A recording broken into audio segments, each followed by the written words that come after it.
Hello everyone, welcome back to my channel. तो friend, आज हम एक्सप्लेन करेंगे अनफेवरेट प्रिंसेस चैप्टर 51। जैसा कि हमने पिछले चैप्टर में देखा था, वी जो मियो को बताती है हिज मैजेस्टी को इंपीरियल पैलेस में ले जाने के बाद उन्होंने अपनी कॉन्सर्ट कार्डनेस से मैरिड कर ली और उनकी वो फेवरेट कॉन्सर्ट बन गई। मियो बोली, वी चू, किसी ने अगर मेरी जान इसी तरह बचाई होती तो मैं भी उसका एहसान चुकाने के लिए पूरी कोशिश करती। वीरचू, मुझे तो इसमें कुछ भी गलत नहीं लगता।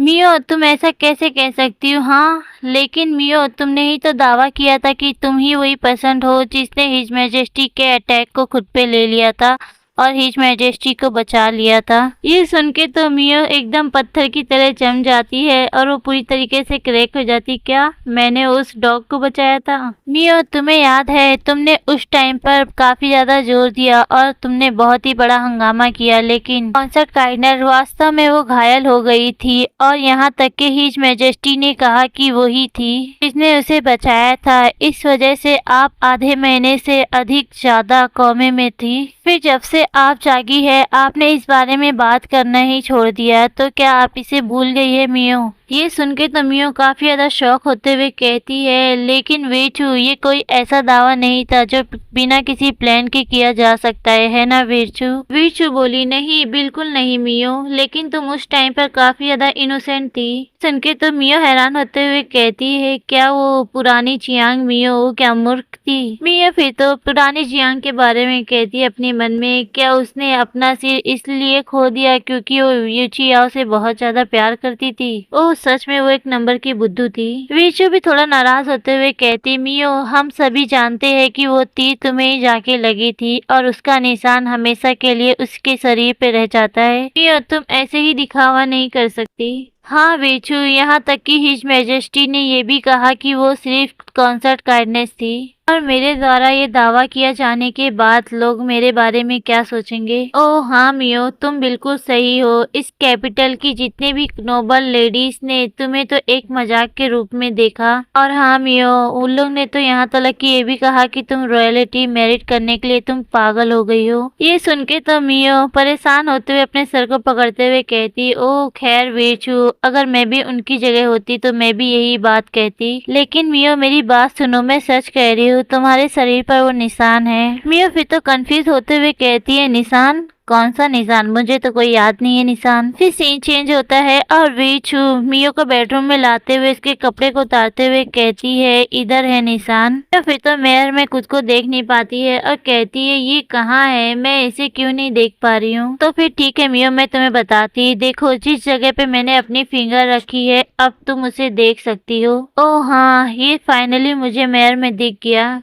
क्या ये एक निशान है? क्या सचमुच ये तीर का बना हुआ निशान है? हाँ मियो, ये वही निशान है। और चूचैन ने कहा था कि उस समय तुम्हारी चोट इतनी ज्यादा गंभीर नहीं थी, लेकिन क्योंकि हिज मैजेस्टी ने कहा कि वो उनकी ही कॉन्सर्ट काइंडनेस थी जिसने उसे बचाया। और मियो, तुमको तो लंबे समय तक तेज बुखार रहा और तुम लगभग अपनी जान खोने वाली थी। ओह अच्छा बेचू, ये सब ऐसा हुआ था क्या? फिर मियो अपने सर को खजवाते हुए अपने मन में सोचती, ये अफसोस की बात है जितने बाकी सभी होस्ट है उनके पिछले लाइफ की उनकी सारी मेमोरी सुधे याद रहती है, लेकिन मुझे तो कुछ भी याद नहीं है। अच्छा वीचू सुनो, क्या कॉन्सर्ट काइंडनेस की पीठ पर भी कोई निशान है? हाँ मियो, मुझे भी ऐसा नहीं लगता। ऐसा कहा जाता है कि वो निशान उसके चेस्ट पर है। मियो भी फिर सीट से उठते हुए कहती, ओह ये बहुत ही परेशानी वाली बात है वीचू। मियो फिर तो अपनी मन ही मन में सोचती है, ऐसे आदमी को बचाने का क्या मतलब था? क्या ये बेहतर नहीं होता कि किसी को उसे मार डालने दे?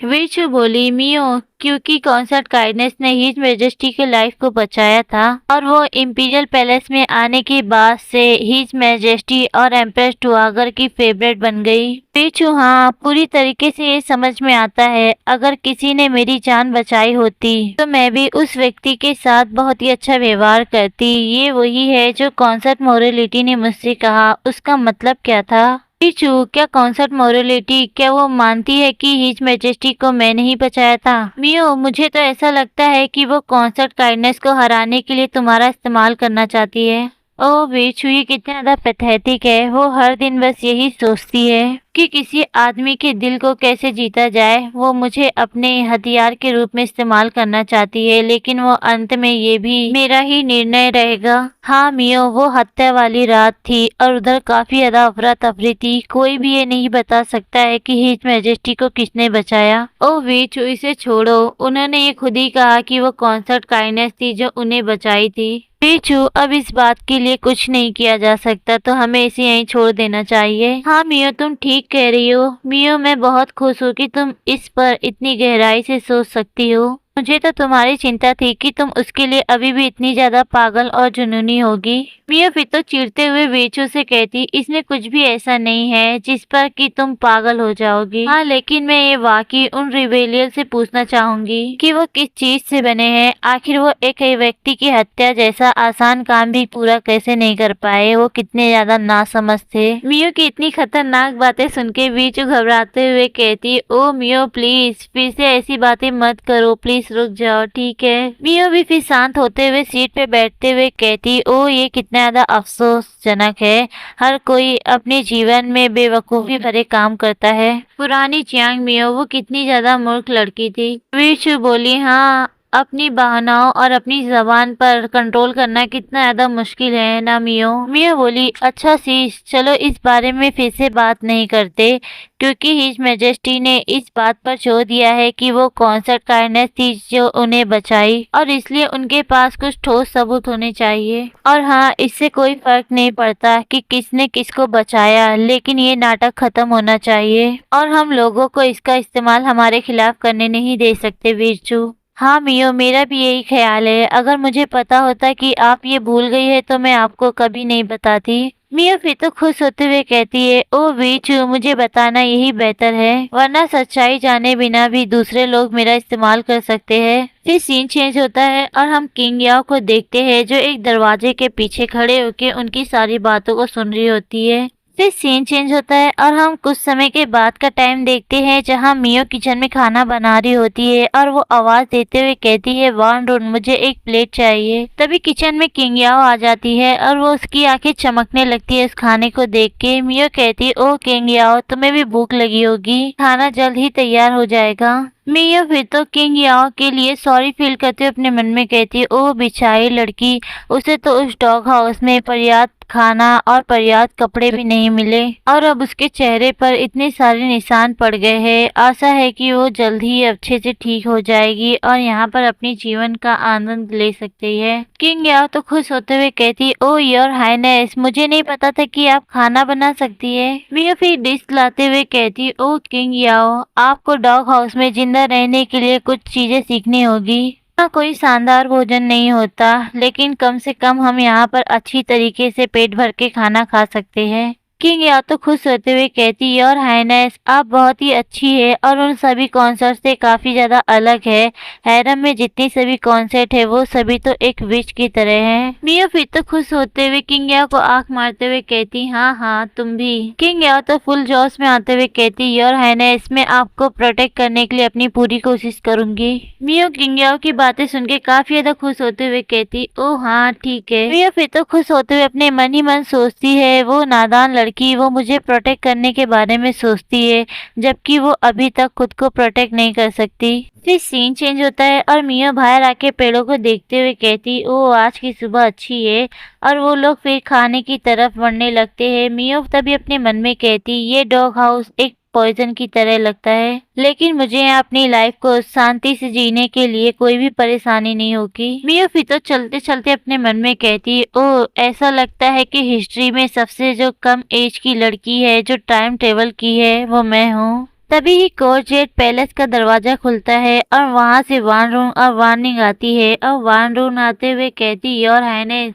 बताइए हमने अभी अभी कौन सी आपके लिए अच्छी खबर लाई है। मियो तभी कहती, वान रूंग और वार्निंग, तुम दोनों कहाँ चली गई थी? तुम दोनों तो लगभग रात का खाना खाना ही भूल गई थी। वान रूंग तो फिर काफी ज्यादा खुश होते हुए कहती, योर हाइनेस, इस पैलेस में जल्द ही ब्यूटी बैंक्वेट होने वाला है। तभी वार्निंग भी काफी ज्यादा एक्साइटेड होते हुए कहती, योर हाइनेस, हमने इंपीरियल होस्ट हाउस डिपार्टमेंट के गाजी से पूछा और यहाँ 3 दिन के बाद आयोजित किया जाएगा। हैरम में हर कोई इसमें भाग ले सकता है। मिया फिर तो वानरून और वार्निंग को डांटते हुए कहती है बैठ जाओ और खाना शुरू करो। तुम दोनों इसे लेकर बहुत ही ज्यादा एक्साइटेड हो, मुझे लगा कि कुछ और बढ़िया हुआ है। मिया फिर अपने बाउल में से कुछ सब्जियां लेके किंग याओ के बाउल में देती है और किंग याओ भी हैरान हो जाती है। और हाइनेस मुझे खाना दे रही है। तभी ही वानरून बोली और हाइनेस क्या आप नहीं जाएंगे? मिया अपने खाने को खाते हुए कहती है वानरून मुझे इसमें बिल्कुल भी इंटरेस्ट नहीं है, वैसे ये ब्यूटी बैंक्वेट क्यों है? ये सुन के तो वार्निंग हंसते हुए कहती योर हाइनेस आपको याद नहीं है, आपने कुछ साल पहले ही ब्यूटी बैंक्वेट को सभी के लिए आपने प्रभावित किया था। तभी किंग याओ भी बताते हुए कहती ऐसा कहा जाता है कि कैपिटल में जितने भी नोबल्स लेडी है जो भी अभी बड़ी हो चुकी है वो इसमें भाग ले सकती है। जो भी इसमें शामिल होगा उसे हिज मैजेस्टी के कॉन्सर्ट बनने का मौका मिलेगा।